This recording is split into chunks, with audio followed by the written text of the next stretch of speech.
Delayed Fire Blast. Oh boy. Cast Force of Virtue, which triggers Prowess.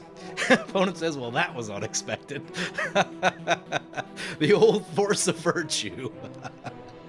Today on Commander Replay, can Force of Virtue save our board as we try to win the game with Crovax Anthem Tribal? Find out next on Commander Replay. Hey guys, there's two great ways to support the channel. All links are in the description below. Welcome back, everyone. Playing some Crovax Ascendant Hero today, and today we're playing Anthem Tribal.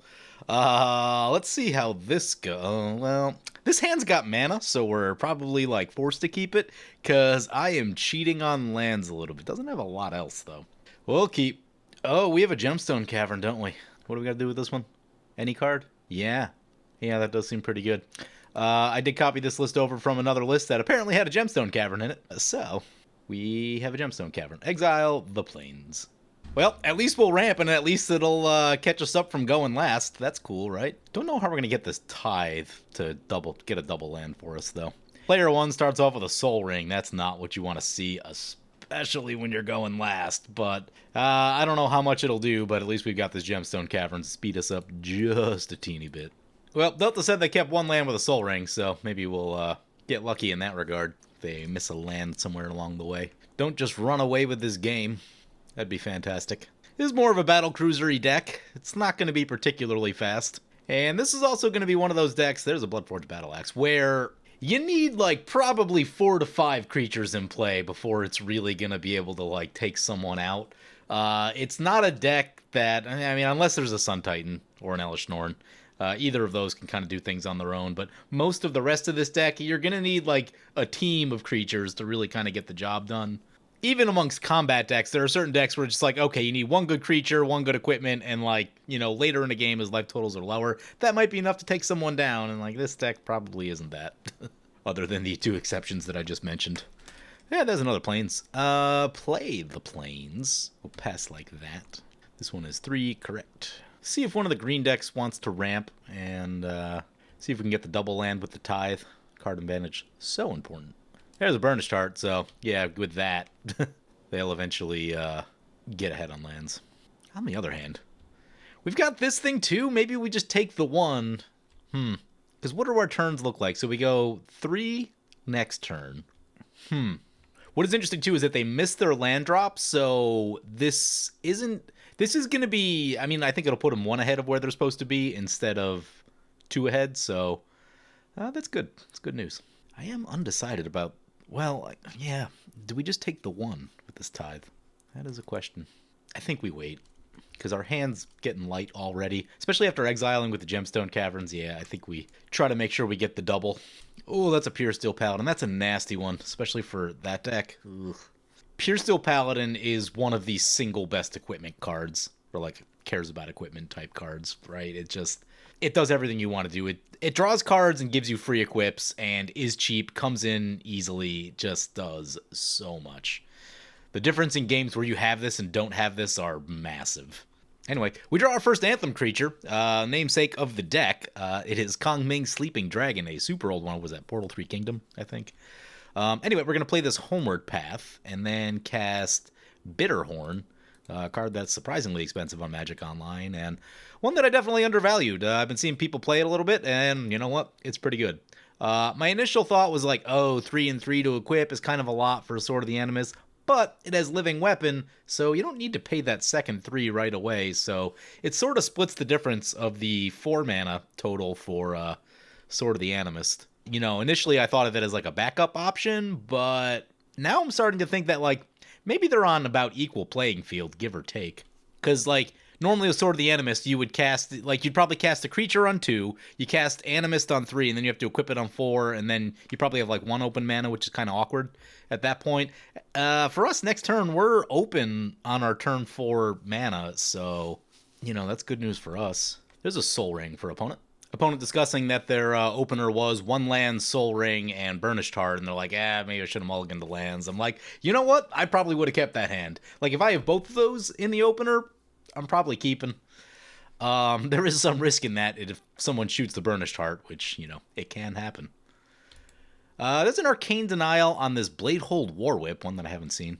4 Mirrodin. Equip abilities you activate of other equipment cost 1 less. Equip creature has double strike. That's interesting. Huh. It's maybe a little costly for like 3 and 5. Without a free equip, that's nasty. They do have a free equip. Well, at least they will soon with the Metalcraft. But that does get hit with an Arcane Denial. So they will draw some cards. Not the worst counterspell. I will take Arcane Denials all day over something like Mana Drain. Ugh. Yep, it's going to poke them for 2. That's what you get when you counter something. I don't know if that's the place to use an Arcane Denial, unless they have like a million counterspells or something, but maybe they're just, maybe they're thinking they got to make their next land drop or something too, like that, because that is a rather strange Arcane Denial. I personally hold my counters as long as I can, and I don't know, I'm not convinced that this was rising to the occasion of, I mean, a quick creature as double strike is pretty good. Yeah, you know, it's solid, but there'll be nastier things later in this game. That's kind of what you have to think about with something like that, so. Ooh, this is unfortunate. I'm going to go to 4 lands right here. Wish I could force this Burnished Heart to block. There's a land. That's interesting. I mean, they're going to crack it anyway. All right, whatever. So, I guess we just play the land. Swing this into Jack the Card Ripper. And that's only going to put him up to 4.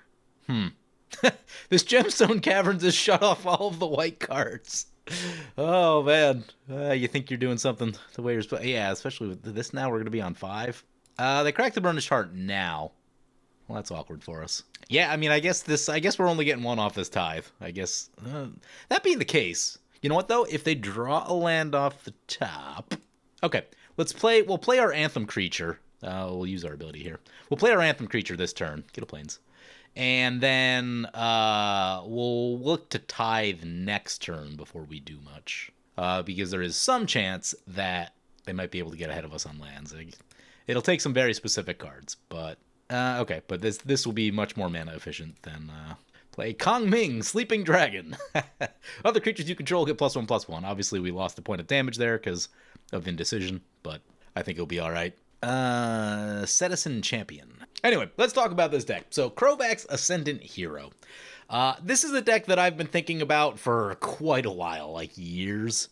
And I was trying to remember, I think I started building this one time and couldn't find the list because there's literally so many lists. I mean, I've done over 1,000 videos and almost all of them, deck-wise, are still in the my deck database for Magic Online. So scrolling through that list is actually a problem. Anyway, this is one that I've been thinking about for several years. I really just wanted to jam all of the Anthem creatures into a deck and just make an Anthem tribal deck.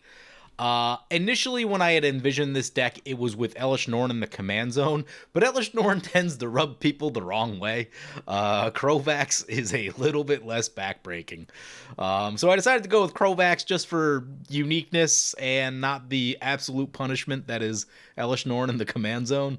I love telling this story. I built an Elesh Norn deck, probably 5 years ago, in paper, and was playing it at the shop, and I was trying to make it as good as I could make it, and at the time, I was a decent player and decent builder at that point, but my understanding isn't quite to where it is now.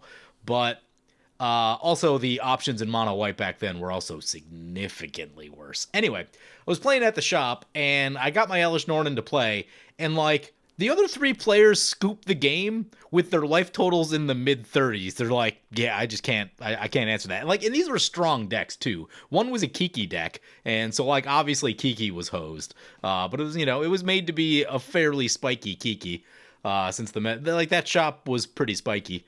And what was the other? I don't remember what the other ones were, but everyone's just yeah, this just crushes what I'm trying to do, and they're like, I'll take my chances in another game, and I'm like, all right, because it was basically Elesh Norn and I don't know, a Knight of the White Orchid or something is what I had in play. Yeah, it's good, but it's not gonna end the game anytime soon from life totals in the mid-30s. That is a Halvar coming in. Halvar. See, Halvar, in my opinion, much more worth an Arcane Denial right there. So, my question is, were they trying to get to a land with that Arcane Denial? If so, I can get on board. If not, I'm trying to hold that thing. Halvar is a card that can beat you. I need to revisit that Sword of the Realms deck. I think I played it on a live stream. I don't think I did a full video on it, but yeah, Sword of the Realms is a really cool card, and it's weird because as cool as it is generically less powerful than Halvar. Halvar is just insane for equipment decks. So, like, you really have to focus in on making sure the deck is built to want to use Sword of the Realms and not Halvar. Anyway, that's one that I'd like to revisit at some point. There's some, like, really weird combos you can do with it, like loops, and I think one of them goes infinite somehow. I can't remember, but Mono Whiteboarder had some interesting ideas of what to do with that. I'll have to reach out to him if I do that. There's another Anthem creature. Love it. Well, we didn't get the double land like we were hoping with Tithe, but we're going to cast the Tithe. Oh, no, a Mystic Remora. Draw your card. Pain. Looter Core, there's one you don't see much, by the way. Really want to get that Misspell Plains, but it's going to be a basic Plains because of our mana considerations for this turn. Play the Plains. Play Angel of Invention, and we're on our way to kind of doing the thing that this deck is supposed to do, which makes me really excited, because with mono white, you never really know, especially with like a jankier strategy like this. Let's take the +1/+1 counter. Servos are good with Anthems, but just having a big flying lifelinker does sound appealing to me. We'll take the +1/+1 counters. This is a 2/4. It's not really a way in over there. That's a 4/4. Yeah, that one's kind of nasty. So, back into Jack the Card Ripper, I guess. Actually, we could force it on Delta Fiend. What's Jack playing? Yasova? I've seen some weird Yasova decks over the years. Not really sure how to feel about that one. We've got a chance to put a little damage on Delta. Let's do that. We get a Bitter Horn trigger. Get another Plains. And next turn, we're on pace to cast Crovax, and feels pretty good to me. We're dangerously low on card draw, which is not great, but maybe one of the blue decks will play a wheel for us. That'd be nice. Cumulative upkeep one. Okay, let's go take a peek at this deck list. So, as I mentioned, we're playing Anthem Tribal. We've seen a couple of them already. Here's the list. A lot of 4-drops. A lot of 4-drops, a lot of 3-drops. That's where most of your Anthems live.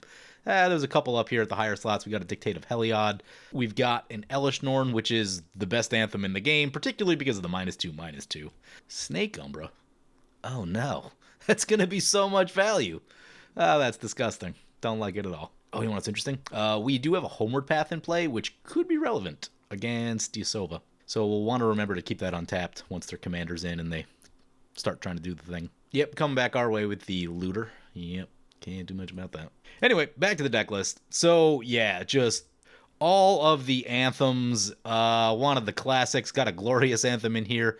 I used that in my time during, like, Shards of Alara Standard, which was a lot of fun. Playing Red-White Revelark, which is a deck that I absolutely love. It's one of my favorite decks ever. Revelark is an extremely cool card. We got an Always Watching. Revelark sadly not with us today, but here's a spicier one. Celestial Crusader out of Time Spiral. Other white creatures get +1/+1, and that includes opponent's creatures. Weirdly, as Flash and Split Second. We've got Commander's Insignia, a strange little anthem. We've got Force of Virtue, Light from Within. Marshall's Anthem is an anthem, also important reanimation. Rick for certain creature types, Thraben Watcher. So I think you guys see what's going on. The idea is that, you know, if we have 3 or 4 creatures in play, they'll all be larger than they should be, and then we just try to use that to, you know, bully people and do damage. It's not going to be an amazing strategy. Like, I have a feeling about how this deck... Oh, Rex Sage. What are we going after? Don't be the Bitter Horn. Don't be the Bitter Horn. Mystic Remora. Love it. Love it. I have a feeling about how this deck is going to play. I think it's going to play similar to my Achroma Ketis Keywords deck, which is another one of those decks where you need like 4 to 5 creatures in play. One of them probably has to be a Chroma, which, you know, is always kind of that hold your breath moment. Hope they don't shoot it with something.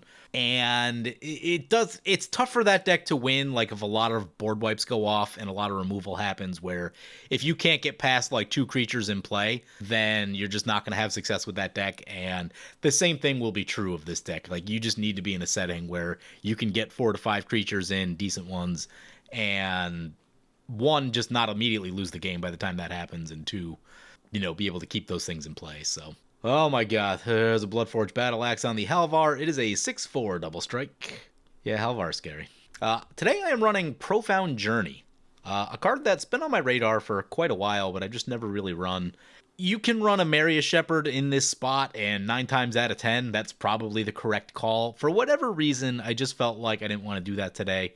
I thought I would check out Profound Journey. As great as a Marius Shepherd it is, and it is fantastic, especially with the way that I build, which is with a lot of this type of stuff.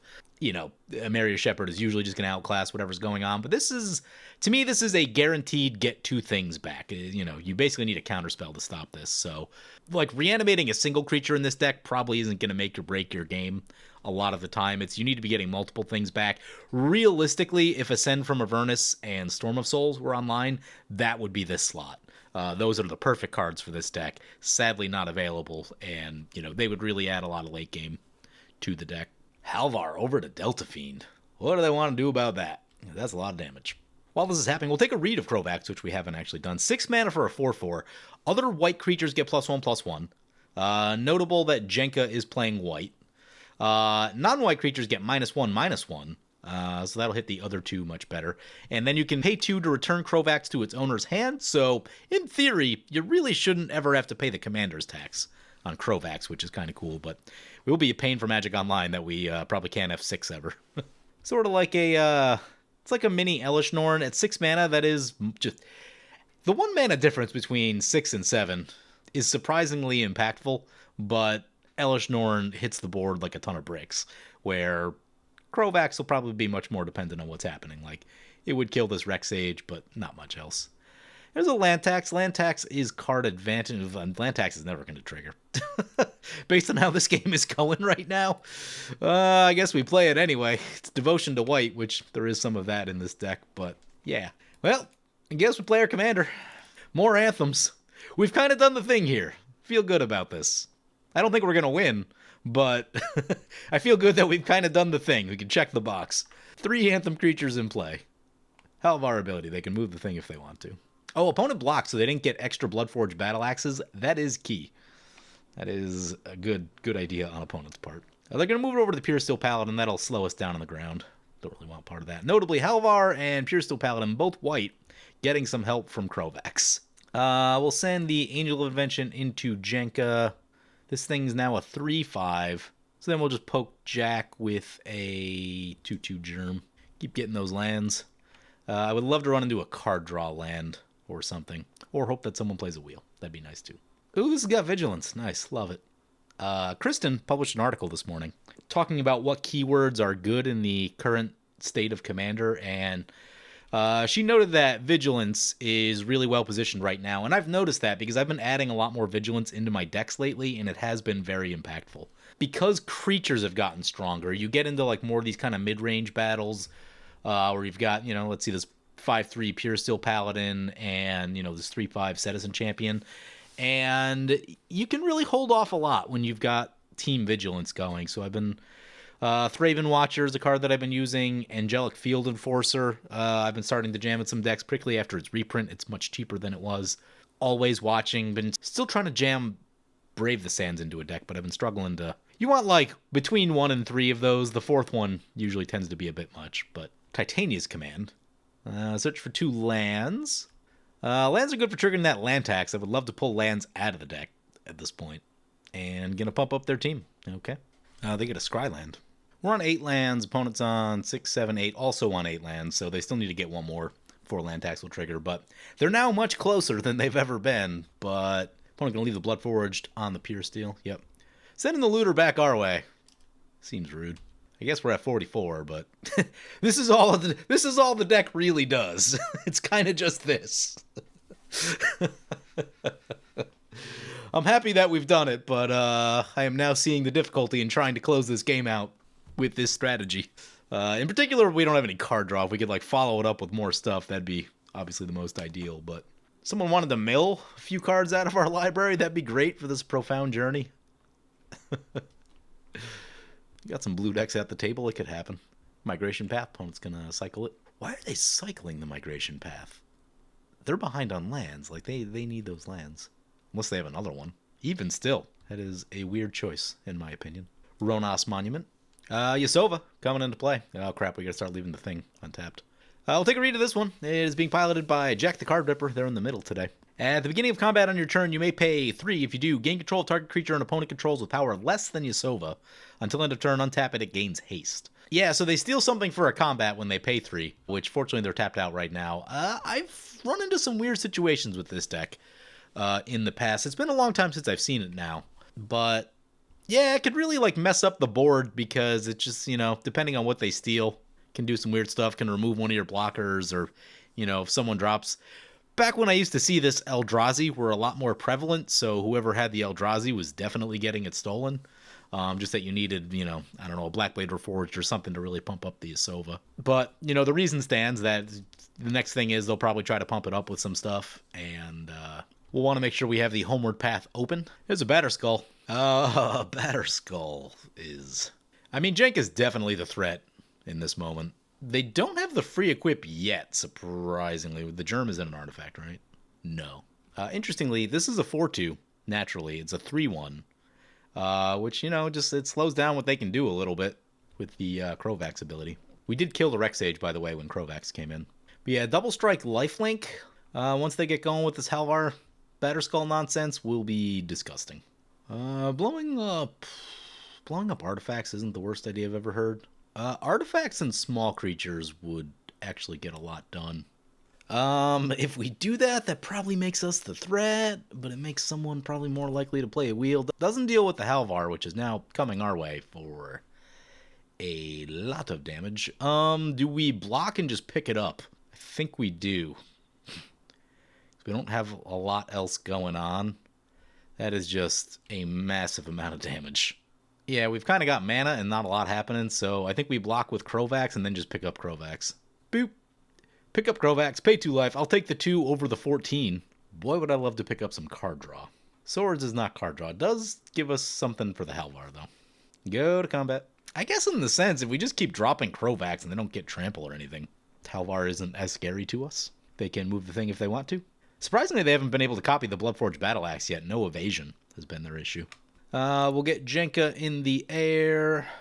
Those would trade. I don't feel great about that. But we can poke Jack with this one. Another Bitterhorn trigger. Yeah, like this has been great. What is this, our 3rd trigger? Use the ability. Get a planes. Running low on planes in the deck. Yeah, that's a thing. So if we went artifact small creatures, we would lose Bitterhorn, which is like our only semblance of value here. Delta would lose most of what they have. Jack would lose most of what they have. Jenka would lose a lot of what they have. Yeah, that's pretty tempting. Okay. And ideally, maybe we force someone into a wheel, which is where I'm trying to get to. So we go small creatures and artifacts. In hindsight, if we did that, we probably could have attacked with that, but what can you do? So, oh, we get encountered? No. They just tapped out their... Wow. Okay, yeah, that empties the board out a lot. So slow this game down. Things were getting pretty spicy for a minute there. Would I Profound Journey on just the Bitterhorn? I might. I might. Though, it depends. So if land tax triggers and we pull 3 more lands out, that play starts to look questionable. Notably, so Jack lost most of the ramp, and... I mean, they really should have played this migration path. I can't imagine that at that stage of the game, the lands are much more impactful than the draw. Ivy, Gleeful, Spell Thief. We'll take a read of this one, and Delta Fiend is piloting it. It's their commander. 2 mana, 2/1 flying. Whenever a player casts a spell that targets only a single creature other than Ivy, you may copy the spell. The copy targets Ivy. They're going to put a Vow of Wildness onto it. Unfortunately, I did notice that if this is in play, they can't cast their commander, but now they can because they've got an aura on it. So yeah, if you cast an aura on a thing, you double the aura, and then they both get it. It's pretty weird. Pretty weird. How did this survive? Oh, the Umbra. The Umbra. Okay. Okay, I see. I see. Looter coming back our way. Now it's a 6/6. It's a little scary. Luckily, we're gaining life with the Angel of Invention, so this will only put us to 38. Trying to stay relatively safe. Importantly, we got the Batterskull out of play before they can start picking it up and doing all that nonsense. Gets awkward later in the game, really hard to remove. More looting from opponent. Opponent's on 9 lands. I think we're on 9 also. Yeah, we're also on 9, so... Yeah, still no land tap. Oh, that's a Devastation Tide. It's a miracle! Well, it will slow this game down, and we do want to be slowing this game down. At least we've ramped like crazy. Yep, there's the miracle. Hopefully that'll give us time to find some card draw. What we can also do, we can lay down Crovax, and that will keep Ivy out of play. It's not an awful idea. Conceptually, I like what this deck does, like what I saw from the first few turns here, where, you know, this is a 2-2, this one's a 2-1, although this is kind of a 5-4. But, you know, we basically had a board full of, like, 6/6s, and that's pretty cool. And the key is that, like, we didn't pay the mana for 6/6s, right? Because if you just cast them naturally, you have to pay more for that. But that comes at the cost that none of this stuff really generates a lot of value. Like, this has some lifelink, but, like, there's no real card draw or ramp attached to these, which in today's day and age just makes it a tougher sell. Here comes Nahiri. Yep. Monastery Mentor is a good card. Let's get Crovax in for the reasons that we talked about. Oh, is land tax going to trigger? If they play a land, it will. I'm going to play the land tax, even though that's the one thing we have to trigger the Monastery Mentor. And, like, man, I mean, we should probably try to get the value out of that, but we've got two other non-creature spells in our hand. I do want to shut down that Ivy. And if they do hit the land, I would like to draw some lands so we don't miss all of our land drops. Plus to thin the deck, because we've drawn 0, right? So, you know, give ourselves the best chance of finding something that actually draws more cards. Vesuvian Diplomacy. Whenever you cast a spell that targets only a single artifact creature you control, create a token that's a copy. Oh yeah, that one's nasty. Trigon Predator, no. They used to be a commander staple back in the day, before everything was an ETB effect. And what's interesting too is that, like, you either have to spend removal on this, or it's just going to eat every artifact and enchantment on the board. So, like, Nahiri drops a nasty equipment next turn. If they don't have flying or removal, you just go attack them and get rid of the thing. Like, oh man, I don't play Simic very much, but man, if I did, I would still run this card, because I love that dilemma of, like, well, either you shoot it or you let it eat all of your stuff. And then they don't have removal for the big thing later on. Sword of the Animus for opponent. Yeah, they'll be wanting to get some value here, I'm sure. Yeah, they really needed to cast that Migration Path. I really question cycling that thing. And they swing over to Delta. Animus trigger. You know, Quicksilver Amulet could be interesting for this deck, because then you can pay 2 life to bring this back and then flash it back in with Quicksilver, should that be relevant. Though there isn't, like, usually you want, like, big creatures for Quicksilver, and there isn't, like, a ton of big stuff in this deck. But you can still do some tricks with it. It gets around counter spells too, which is nice. Also, like, random cast triggers like Possibility Storm. Something stupid like that. Our final opponent, by the way, is Jenka Tamar, piloting Nahiri Forged in Fire. 6 mana for a, 5/4 naturally. Affinity for equipment, and whenever an equipped creature you control attacks, exile the top card of your library. You may play that card this turn. You may cast equipment spells this way without paying their mana cost. Seems good. Haven't had a chance to play it myself yet, but I imagine you can do a lot with this. Sigarda's Aid is a good Magic card. Argent. Oh no. Oh no. I mean, it has to hit to shoot the Trigon Predator, right? I don't think we're on the chopping block. We just have Crovax. Like, if they're smart, I mean, it has to be the Trigon Predator, because then, though our tempo will be not in a great spot if they do shoot our thing. Swings with a Nahiri over to Delta. Where are we going with this Argentum Armor? Yeah, they gotta shoot the Trigon Predator. That's probably about the best situation that they could have. Oh, there's a heroic intervention. Oh, this is gonna work out beautifully. So, because on their turn, like, in all likelihood, they are going to come back and kill the Argentum Armor. This is playing out so magically. And this is one of those things you can do when you're not the threat, because the things you're playing aren't that good. So the thing that I wanted to do with this deck, and I just, like, ran out of room because I wanted to try to jam all the anthems in, is if you put Blade of Selves or Helm of the Host on Crovax or Elish Norn, that does get silly. Even with Blade of Selves, the Myriads will exist just long enough to give the board, in this case, -3/-3, or with Elish Norn, -6/-6, before the tokens get sacrificed. So that's, like, a really good repeatable board wipe. Helm of the Host, obviously a permanent effect, and that'll just keep stacking. That is a goal of mine to do that someday. Also, the same thing with 7 mana Achroma, though I had to cut 7 mana Achroma right at the end because there's not really a lot of keywords in this deck, to be honest. So, And that is one of the other things I'm worried about with this deck, is that there's very little evasion because of the lack of keywords, because basically everything just looks like this. Dragonwing Glider, you say. Equipped creature has +2/+2 flying and haste. Those are some serious keywords. Plus size? Yeah, that's all a thing. Force of Virtue. Perfect. Does have flash. That's fun. Let's get the Monastery Mentor in. I'm not expecting Yasova weirdness, so we can tap that. Did not get that land tax trigger yet, so maybe that didn't work out quite how I had hoped. Force of Virtue makes a token, and that seems like it could be a good thing. Yeah, plus we can leave that up on flash. Or we can play this one, which also isn't the worst idea. The flying does seem very relevant. Yeah, let's do that.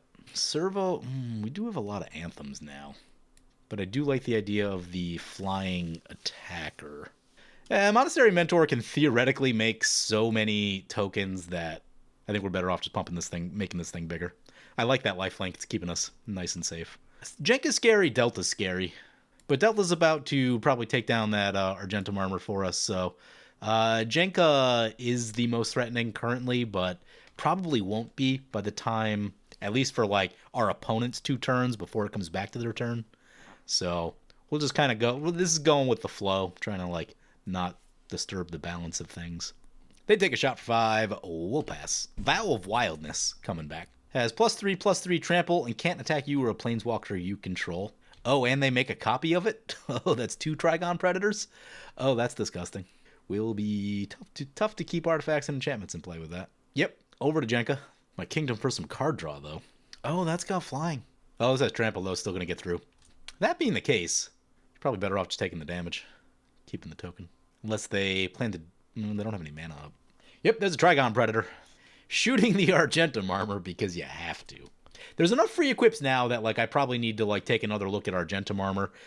In years past, it was kind of light on the free equips, and Argentum armor, even when the game was slower, is just so unbelievably expensive to get going.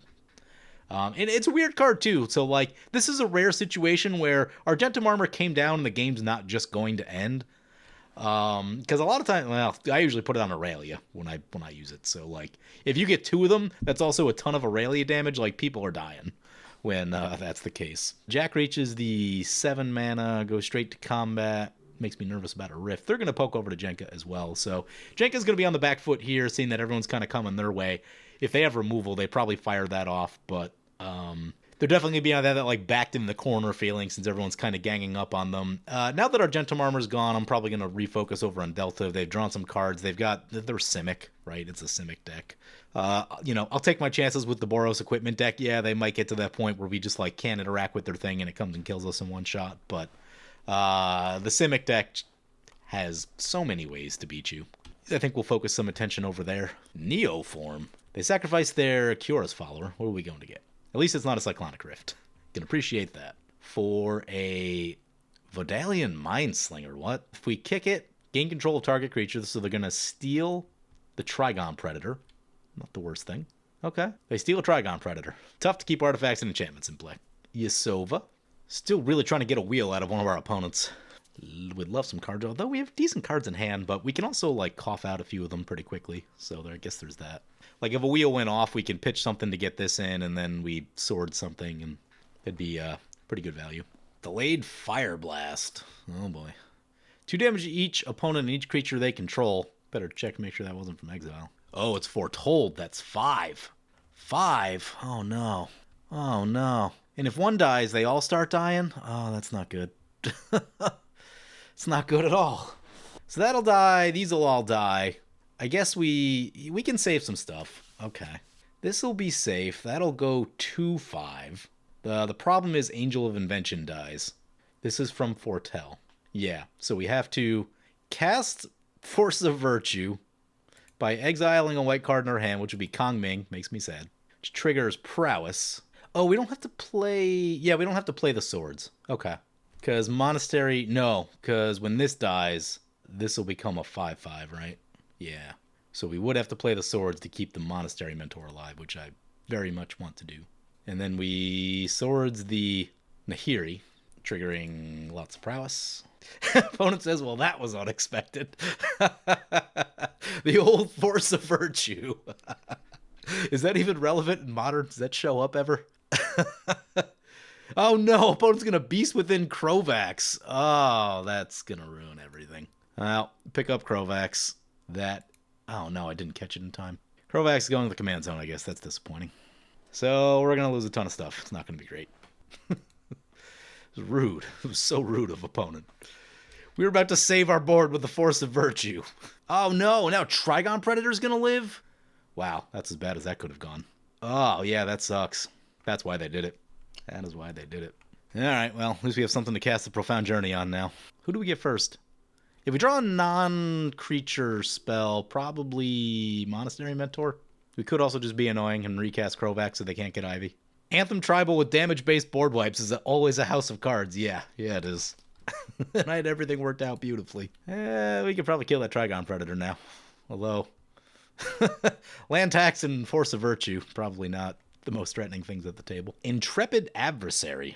That's a good one. We've got mana too. The problem is, if we Profound Journey, how do we still not get... How have they not played a land? They had like 9 cards in hand. How have they not played a land over the past like 3 turns?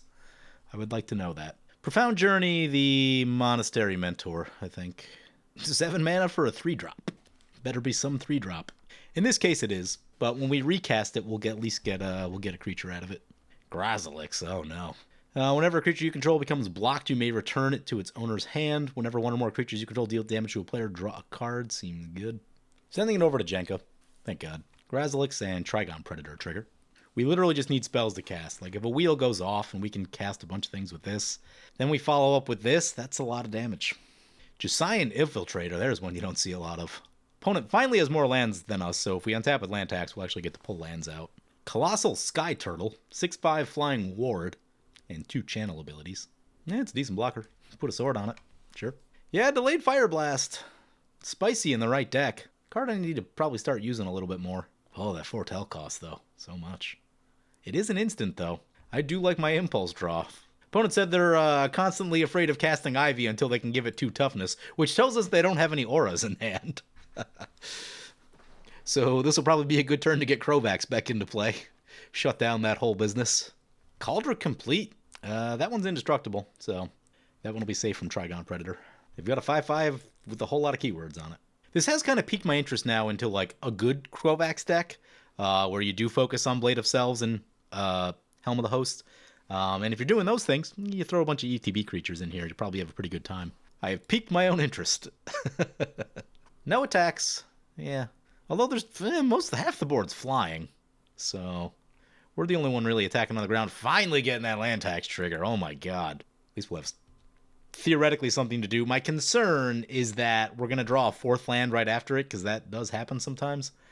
We are going to cast the Profound Journey, getting back our Angel of Invention, triggering Prowess. A slightly better version of this deck would also have more token producers, and you'd probably cut the enchantments out entirely, or at least most of them. Keep a couple of good ones. I think I'll take the size. Yeah, there is some size happening in the air in this moment. Take the +1 counters. Land tax. Use the ability. Give me all 3. 4 planes remaining in the deck beside Mistveil planes. Weathered Wayfarer is interesting. Play the planes. Hopefully that doesn't bite our Weathered Wayfaring. Cast the Weathered Wayfarer. There's some really good lands in this deck too. I got a Serra Sanctum in here because there's a lot of enchantments. Cast Crovax, but we need a card draw land more than we need anything, so... we're going to leave the Homeward Path up in case Yasova gets spicy. Oh my god, that's so much mana. Are we not going to leave the Homeward... Well, we don't have a... Yeah, I guess we're going to leave it up. Oh, this is risky, but we can try to put some damage on Delta, which I think we should do. They're kind of running the game a little bit now. Definitely in the lead. Down to 24 they go. The turn 10 land tax never fails. I didn't think it was ever going to trigger. Delta had 9 cards a few turns ago and somehow no land. Oh, they got an Arch of Oriska? Jealous. Hunter's Prowess. Oh, that's not good. And it can't be blocked. I think they are ahead on lands now again, though. Really need to activate that Weathered Wayfarer.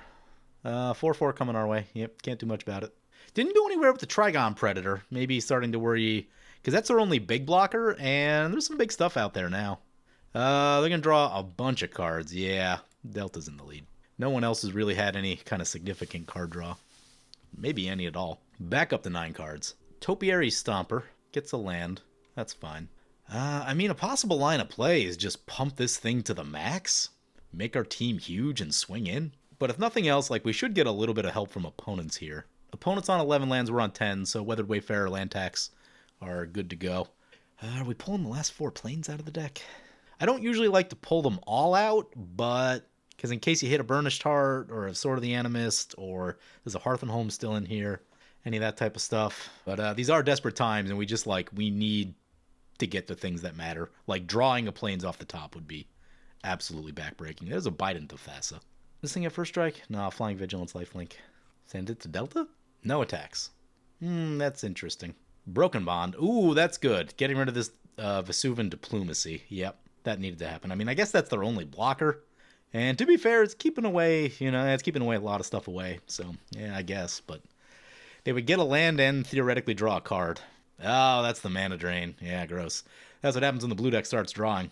I'm going to tell Jenka that I'm not going to hit him if he's planning to do some work on Delta, because we can't take Delta by herself. Opponent's going to lay down a Rhythm of the Wild. That can make things real spicy. Unfortunately, kind of needed that Diplomacy to go down. Delta's trying to angle that they're not the threat, but they're leading mana and card draw. Halvar! Oh, Halvar coming back. Let's put some double strike on there. Now we're talking about some damage. And there's Trample. Oh, God. Whoo!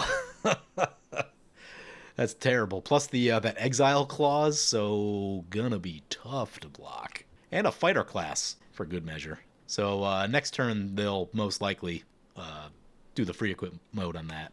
I absolutely love Fighter class. So good. Like, a lot of times I don't even run Open the Armory anymore in a Boros deck, because I'll just run Fighter class instead. And you can only run so many equipment tutors.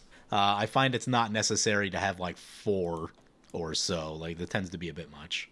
But if you're on a budget, so like if you don't have Enlightened Tutor and you don't have Stoneforge Mystic, then definitely Fighter class, Open the Armory. Steel Shaper's Gift got reprinted and is pretty affordable now. That one was also very expensive. Oh, we put it on Halvar. Is the Equipped Creature indestructible? Yes. Okay, yeah, that makes sense. I'm on board. Also, that makes Halvar a 10/10. Double strike. Trample, haste, first strike. Woo! Sad we burned that swords. That'd be handy right here. We have a core. Do we need a Core Haven in the deck just to not die? Maybe we do. Any strip mines? I don't see any strip mines. Really want that card draw land, though. Let's see what Jenk is thinking. Yeah, he's going to send it over to Delta. This will be absolutely terrible to block. I think that does mean that we have to get Core Haven just to not die. Oh, man, we're not going to be able to follow it up, though. Because if Delta goes down, we're not going to get 2 untaps with the Weathered Wayfarer. What did he get with the Fighter class? That's important information. Swiftfoot Boots, no. So Core Haven wouldn't even do it. It's not good. Has to be attacking with Core Haven. Target attacking. Oh, that's unfortunate. Delta goes down to 4. I mean, now we probably have to leave Delta alive. Unless we draw something really impactful. When he's back to our turn, land tax is going to trigger. Yeah, we just got to pull them all out. It is getting late. 3 more planes, 1 left in the deck. Dismantling Wave. Activate Weathered Wayfarer. Okay, so we can cycle Dismantling Wave, that's a piece of card draw, actually. That's what that is. Activate Weathered Wayfarer. Get, where is it? Core Haven, even though I so badly want a Bonder's Enclave. Play the Core Haven, and I think Halvar trigger. Crap, we're not going to have enough mana to cycle and do the thing, so we might have to, like, take a shot from Halvar for a turn. Should not be the best. Which means we're probably not going to get too wild right here. Fire the question over to Delta. Am I going to deeply regret letting you live? Ooh, he says yes. All right. Well, guess we got to try to finish it up then. Though they have 4 blockers, so they might not die. Guess we got to try. Yeah, they block. I mean, they'll live. I don't have anything left, but board wipes start flying. It's not going to be a good time. They lose all but 1 creature and go to 4 life. We sit on a cycled Dismantling Wave and a Core Haven. That's our plan. Yeah, there's mana drain mana. Yep. Fade away. For each creature, its controller sacrifices it unless they pay 1. Well, we've got a bunch of open mana. Did have plans for that mana, but... yeah, we'll just pay. Leave the Homeward Path back. Keep all of our stuff. That's an interesting card. People are tapped out. It's a very cheap board wipe, but they have mana. Any mana at all means they keep their best one, right? Bear Umbra? Yeah, that's a really good card. This is going to be a long turn. The good news is if they don't just win, they do need to deal with everyone else probably attacking them. Return to nature. Rude. Rude. Force of Vigor down. Does it have to do damage or is it just when it attacks? Whenever this creature attacks, wow. Doesn't even have to get the damage through. Might be a Core Haven target if it was like a Feast and Famine. I mean, I guess we were probably going to cycle this at some point, so, you know. It is what it is. Opponent's coming our way. We do have the most life. We're at 35. Been gaining life all game with this thing. How much life have we gained? I have to imagine we've probably hit at least 4 times with it. Still in the 30s, and we've taken hits. Crovax also weighed up a lot of damage when we did the bounce into the double strike thing. Down to 32. Their land's untapped. Down to 4 cards. They can draw 1 additional. Their commander's kind of offline, which I'm sure has been terrible for them all game. Never underestimate the ability of -1/-1. I remember, this is a long time ago. It was like 10 years ago. It was one of my very early games of Commander, especially in paper. I was playing at the shop, and it was a 1v1, and this girl was playing an Elves deck, and I landed, what's the black version of Crovax? Ascendant of Vincer, is that it? And just completely cleaned house on all their elves, because there weren't as many, like, Anthem elves back then. And even if there were, like, she just didn't have them in play, so they were all X1s, and it just got annihilated. Wasn't even a Massacre Worm, because it would have been like 10 times worse if it were Massacre Worm, but yeah, gave me an appreciation for Crovax in that moment. There's a Vivian. Those always seem to overperform. Make sure that we don't have any artifact creatures in play that are going to get blasted here. I think we're good. Okay. The question is, how does Delta stop the Sky Turtle? Crap. Did we just get into a situation where, like, no one attacks? Because, like, he has a lot of open mana, 4 cards. Is it a Rift? Hope it's not a Rift. Got nothing for it if it is. Yeah, no attack with the Sky Turtle. Man, that's so much value. I mean, you're probably running right into their interaction if they have any, but I think you gotta chance it. Also, doesn't this give Vigilance? Yeah. Yeah, you throw Vigilance on this, and then just swing over there, and then you draw a card, and you get a land, right? That's what I would do. Notably, they didn't recast their commander either. Maybe they're planning to activate this thing. They don't really have that much else, though. Crafted Exoskeleton. Oh boy. Now what's interesting here is they can't equip the exoskeleton. I don't know if that's the right call though, because that turns it all into infect. I mean, I guess that's a lot of infect, but like also they're at 4. And they equip it, which means they won't have the mana to get Swiftfoot Boots on this turn, which means if they come our way for some reason, then at least we can fog it this turn. But like they should be able to see that, which makes it doesn't even make it worth it to try that. On the other hand, that is 12/12 infect, so oof, yeah, that's disgusting. Oh, you want to see? Ooh, there's the Swiftfoot Boots, but they can't get it equipped. Here's what's interesting. If we cycle this Dismantling Wave now, let's see. When it becomes unattached, sacrifice that permanent, which would sacrifice Halvar. That's actually pretty good news. Yeah, I mean, they can basically just one-shot someone. Let's see what they're thinking. We have a lot of life, so, like, it makes sense to try to come our way, but we do have the answer right in play. This is a scary board. This is a scary board. Opponent says they think they have us dead, but we have Core Haven. As that answer for Core Haven, he says, not yet. So we catch a huge break there, and that they kind of missequenced. They didn't go on the right plan, right? Like because they can see the Core Haven, right? If they just throw the boots on there, that is a living nightmare for us. But we do have an answer for that as well. Brings back to return. I think we're gonna land tax and get another Weathered Wayfarer, which I really didn't think was gonna happen. Unless Delta missed a land, it's actually possible. Wasn't keeping up. Oh no, it's a Mask of Memory. Okay, that's card draw, is what that is. Can this be activated? It cannot. Okay then. So if we Dismantling Wave, that solves a lot of our issues and gets us another card. The issue becomes that... What does the issue become? Mostly the issue is just that it eats up a lot of our mana. Can we still activate Core Haven if that's the case? Let's see, that's 8. It's exactly... We'll have exactly enough. Okay, cool. So that being the case, cycle a Dismantling Wave. Destroy all artifacts and enchantments. Oh, we'll have 1 left over. That'll be nice. Grafted Exoskeleton becomes unattached, which will sacrifice the Halvar. I mean, with that being the case, do we fire off? Do we try to get the mask going? Here comes the cycle. What do we draw? Pearl Medallion is late to the party. Play the Plains. Cast... Ooh. Are we going to get blasted with something? Seems unlikely. Halvar was the nastiest thing going, so I think we're going to be okay here for a bit. Do need to tap the Homeward Path, which I've been trying to leave up. Triggers the Monastery Mentor. Yeah, this all seems pretty good. Bunch of prowess going off. Mask on the... Put it on the Angel, though I really don't want to get that one bounced. Go to combat. This one to Jenka, these 3 to Delta. Let's see if they've got something. I'm leaving the Weathered Wayfarer up in case of, like, Ether Eyes, and if they untap and play a land, then theoretically we can go find the card draw land that we've been needing all game. Delta's asking if she should extend the game or just let himself die. I am biased on the question. It's a Rift. Oh, crap, that means we'll have to discard like crazy. Yep, not thrilled about that. We have a bunch of... Yep, there's the Overload Drift. At the very least, we can cast the Weathered Wayfarer. Get it out of our hand. We are going to have to give up on some lands, though. Not thrilled about it. And importantly, they were fodder for Mask of Memory. Oh, no. Ivy finally made it into play.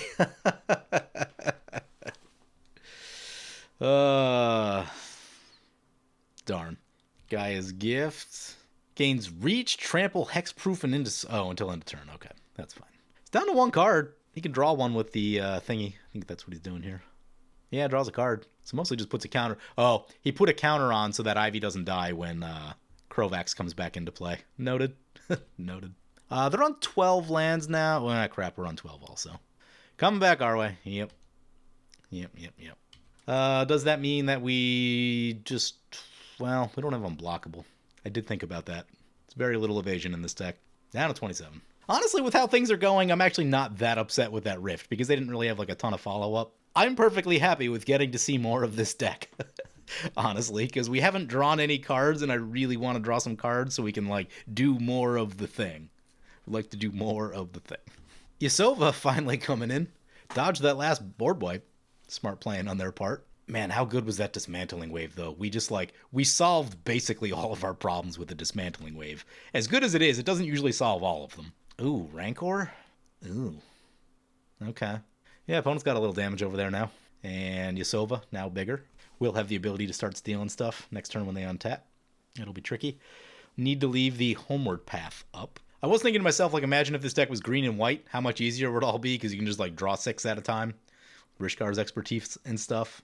God, that would make life so much better. To be fair, we kept like a weird opening hand too. It was like mostly mana, but I'm really cheating on lands to try to put all the jank in this deck. So there is that.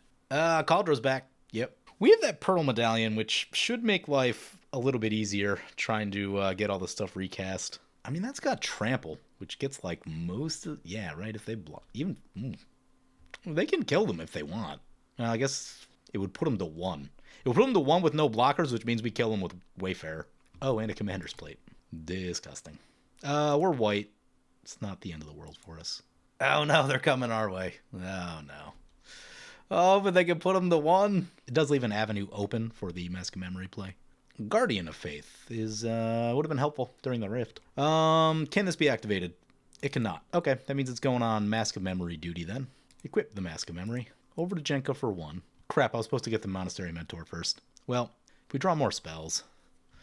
With our card draw here. Mask Trigger? Yes. Forged Frontier and Steel Shaper's Gift. Oh man, those are good cards. What are we discarding? Kinda need that land. Do I think any more removal is going to happen? It's a question. Okay, I think the play is discard Crovax. Because I really don't want to give anything up. And in theory, well, someone would need to ramp, but... If we ever activate this again, we get Nykthos, and then we get like a huge burst of mana. Go back to the command zone. Play a land. Ooh, this is pro-green also. That is notable. Let's get the Monastery Mentor. Get the Pearl Medallion. Trigger the stuff. Steel Shaper's Gift, and then leave up the other 2? Yeah, that seems good to me. And so this gives us a bunch of tokens. And so, like, theoretically, next turn, if a ton of creatures don't come down, we can pump the Intrepid Adversary to all. Holy hell. Man, Skull Clamp would be good, huh? Feast and Famine would also be good. There's a lot of green on this board, isn't there? Yeah, Feast and Famine it is. Okay. Pass like that. There's a land from Delta. Let's do a little land check here. That's 10, 11, 12. Draw a card. 13 on our side. I think that's 14 for them, so I think we can activate the Weathered Wayfarer on our turn. Try to get back to getting the card draw land, though a Nykthos might be better. We have enough cards to kind of finish it out at this point. What is this? Whenever this creature deals combat damage, draw a card as long as legendary gets bigger. Ward. Okay. Yep. That all happens. What do they want to do with their damage? 3-3 our way. 2-2 over to Jenka. 2-2 over to Jack the Ripper. Nope. Really, really indecisive. Yeah, just 3 our way. Could be worse. I think they're thinking about the blowback, because, I mean, they're at 4, right? Like, if anything touches them, they die, basically. Draws a card. Maybe we go on the sword turn next turn. There's a Yasova trigger. They can try to steal our thing. Are they paying? Yep, they're going to steal it. They now have a thing. They go to combat. See what they're thinking. Over to Delta, and they're just going to sit there with our thingy. We'll activate our homeward path before anything untoward happens to our Monastery Mentor. And it comes back to our side. This got trample. This will be a nasty little block for Delta here. Or if not, so like if they don't shoot this, then we know that they probably don't have any interaction. Yeah, they're just going on blocks. Although no first strike, so this will actually die. They block them with both. Yep, and I mean they have to. This will be costly. So they don't have any interaction. It's good to know. They can't have more interaction. Yeah, I mean they would have to play it right here, right? Because this is giving up too much. Both Rancors go down. One's a token, though, so it'll disappear. Delta's at 3 with no creatures out. Jack the Ripper got their only creature killed. I question that attack, honestly. If they weren't going to lose their thing, fine, but because they did and didn't kill Delta, doesn't look great for them. Because they're just wide open. I mean, unless it's following up with a board wipe. If it's following up with a board wipe, then sure. Vivian, come back. We do have to be a little careful of Jenka. More hexproof would be bad. And if they find, the right combination of stuff, sometimes you're staring down a lot of damage like they had earlier. And that can be scary. See what Jenka's thinking. Boros Garrison. Yep, Commander's played on the Germ token. Got a lot of stuff on it. What does this one do? Make a Thopter. Flying. Sure. This appears to be a precon that they're playing. So this is not the most hardcore version of this deck. But also we're playing an extremely unhardcore deck ourselves with lots of... it's turn 14 and we're the type of board state that with better creatures, a lot more gets done, right? One of those creatures is like a Hero of Bladehold or something like that. One of them draws cards, one of them's a Keeper of the Accord. It's a much more impactful... Well, I guess we've been leading on lands all game. How about that Nissa Bitterhorn Animist? Yeah, got a lot of lands with that. And the weird Gemstone Caverns play, because this was based off of the Most Savage Adeline deck, is what I copied this from, because I'm like, oh, this should have most of the good stuff in it. Won't have to think about the lands too much and all that, so... See what Jenka's thinking. Into Delta. Will this finally be the end of Delta? Turn 14. Colorless is notable. Colorless is really good against Feast and Famine. This isn't the Flash one, is it? It's the Flash one. Of course it is. So we won't get that Weathered Wayfarer trigger that we were hoping on. This turn can actually be pretty funny, I think. Delta finally goes down after a long, hard fight. We have anything left to do here? No, I think we're good. This turn should be pretty silly. Just gotta make sure that this is an interaction, but I don't think that it is. I guess we don't know. Delta said he had another mass bounce spell, but didn't want to play it with a hand of just lands. That's fair. This game does need to end. I think one of the keys is that someone shot the Mystic Remora before they drew a million cards with it, right? If they draw an extra, 5 cards, they're probably still rolling at this point in the game, but we kind of ran them out of stuff to do, which was the key. There's a Brainstorm. I'm excited about our next 2 turns. I've been trying to get more of a look... Ooh, Honor of the Pure. I've been trying to get more of a look at Forge and Frontier, and it's been decent in the games it comes up. It's better late in the game like this. It's not as good early. You need at least some amount of mana to be able to cast the things. Yep, Prowess, all the stuff. Monastery Mentor is so strong. It's a card that, I don't know that I've said I've undervalued it, but I could run it more than I do. Because it can just kind of single-handedly take over the game by making bodies. And I mean, you get stuff for free when you cast it. Part of the issue is that it was so expensive for such a long time that made it hard to include it everywhere, at least in paper. Try to auto some of these triggers. The super late game swords, which is a good time for them when you're trying to not get them blown up by stuff, should be out of removal. I will go for the risky line here and tap out for this Honor of the Pure because it's fun. Trigger all the stuff again. How often do you get to run Honor of the Pure? It's one of the better anthems. If you are going to run an anthem, this is going to be at the top of the list. Go to combat. The 2 swords into Jack because we want that value. The damage one's into Jenka. They're gonna block. I might hold that. They have to. They may not realize how impactful Colorless is against our 2 swords. Forge of Frontier and Feast of Famine and Mask of Memory all trigger. All my favorite cards. Mask first. Arcane Signet we'll be fine without. Oh crap, I forgot to, man, I meant to float the mana with the Feast and Famine. Crap. We will lose 1/1 on the thing. Floating mana before the Feast and Famine trigger, if you have something to do, is a really interesting play. Oh, I guess that mana would dissipate before it gets back to the main. Yeah, I guess it's fine. But we hit. Ooh, more Anthems. Start casting Anthems. Oh my god, so much prowess. Oh, it's getting old now. This is a newer one, Flowering of the White Tree. Legendaries get 2/1 and Ward 1. Non-legendaries get +1/+1. Pretty solid. And another one that's also pretty good is Thraben Watcher here. We'll get the Selfless Spirit because it's very cheap. 4 mana for this. What does that leave us with? 1, 2, 3, 4. We'll just hold that back. Because we want to be able to leave up this. We want to be able to leave up that. We want to be able to leave up that. That's most of the things that can beat us. Opponents like Anthem Tribal with hidden sub-theme of mode get every sword. And I'm like, it's just the good ones. There's like 3 or 4. I think this card's actually undervalued. Not like undervalued, but underplayed. Because when you have mana, you can make your team real big. If you have Feast and Famines in your deck, this can be really solid. I guess Go Wide is sort of out of vein. Yasova, back to play. Yep. Stealing a token. No mana. Jack said the consecutive board wipes got me. Yeah, there was a lot of board wipes in there. Moonsilver Spear. Yeah. That is also one that's generally hard to include. Although, equip 4, when you're cheating the equip cost on it, it is significantly better, but it still just makes a 4/4, which is like, meh. Needs to do like, if it was an attacking 4/4 with Vigilance, that's probably about what it would need to be, and like cheaper, maybe 3 and 3. You'd probably see some play today, but yeah, put all the stuff on the Germ token. Send it our way. Yep. We'll just do the prevent thing. Notably, this one doesn't untap them. It is not a Mazavith. I mean, this is exactly why I included Monastery Mentor in the deck, because it can make enough tokens that actually kind of makes the Anthem tribal deck actually have a chance at winning a game here. Gonna be really tough without it, that's for sure. Back to our turn. Play the Rogue's Passage.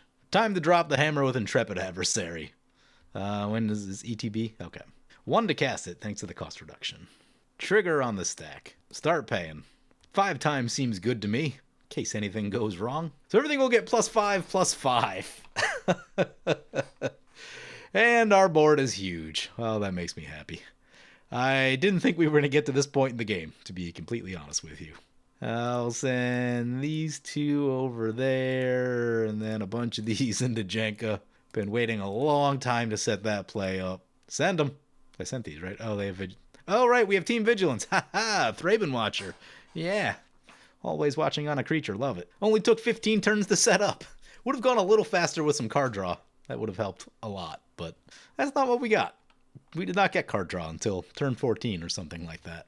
And with like 3 blue and red decks, or like red, blue, blue at the table, you figure like someone's going to play a wheel, right? Like at some point, like Windfall is such an easy card to run.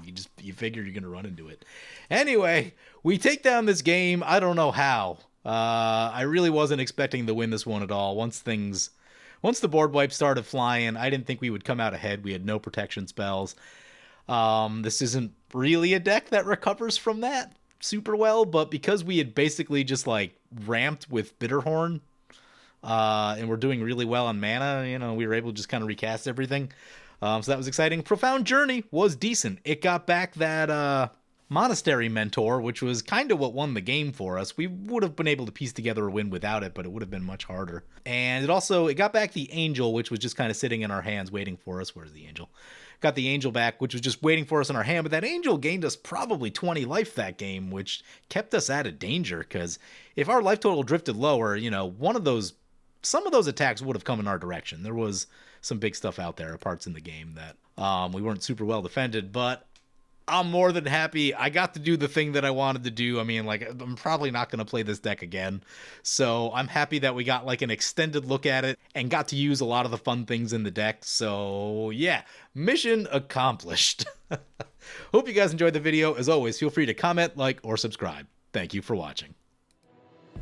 I want to thank my awesome Patreon supporters. You guys are awesome.